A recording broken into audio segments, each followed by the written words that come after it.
আমরা এমন একটা অঙ্গীকার করে দেবো যে ফ্রান্সের সমস্ত পণ্য আমাদের দেশে ইম্পোর্ট বন্ধ হয়ে যাবে এবং সরকারকে আমরা জোর আলাপ জানাবো, জোর দাবি জানাবো যে তারা যত তাড়াতাড়ি করা যায় তাদের পণ্য বন্ধ করে দিন এবং আমরা তার পণ্য ব্যবহার বন্ধ করে দিই।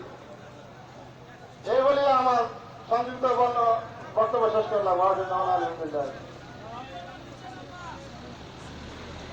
বাংলাদেশ নিজামে ইসলাম পার্টি ঢাকা মহানগর একটি মানববন্ধন করছে মহানবী সাল্লাল্লাহু আলাইহি সাল্লামের উপরে কটূক্তি করার প্রতিবাদে। বাংলাদেশ ইসলামী ছাত্র সমাজের কেন্দ্রীয় সেক্রেটারি জেনারেল জনাব মাওলানা ইহতিসামুল হক সাকি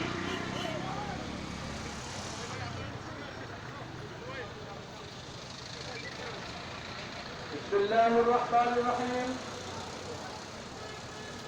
উপরোহা বিশের ঐতিহ্যবাহী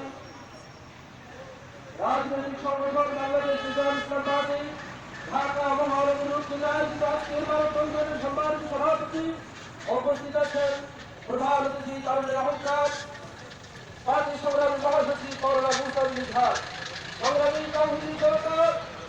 আমি আজকে দায়িত্বহীন আবেদন জানাতে চাই মাননীয় প্রধানমন্ত্রী আজকে বিশ্বের প্রায় রাষ্ট্রগুলো ফ্রান্সের বিরুদ্ধে নিন্দা জানিয়েছে, কিন্তু অত্যন্ত দুঃখের বিষয় বাংলাদেশ নামক একটি মুসলিম রাষ্ট্র থেকে এখনো পর্যন্ত কোনো ধরনের নিন্দা প্রকাশ করা হয়নি। মাননীয় প্রধানমন্ত্রী আপনার নিকট আরেকটি অনুরোধ হচ্ছে অতি সত্তর বাংলাদেশ থেকে ফ্রান্সের রাষ্ট্রদূতকে প্রত্যাহার করুন এবং বাংলাদেশের সাথে ফ্রান্সের সকল ধরনের বাণিজ্যিক সম্পর্ককে বন্ধ করুন। অন্যথায় বাংলার কাউহিনী জনতা মাঠে নেমে এসেছে। যতদিন পর্যন্ত সকল সম্পর্ক ছিন্ন না করা হবে আমাদের আন্দোলন অব্যাহত থাকবে।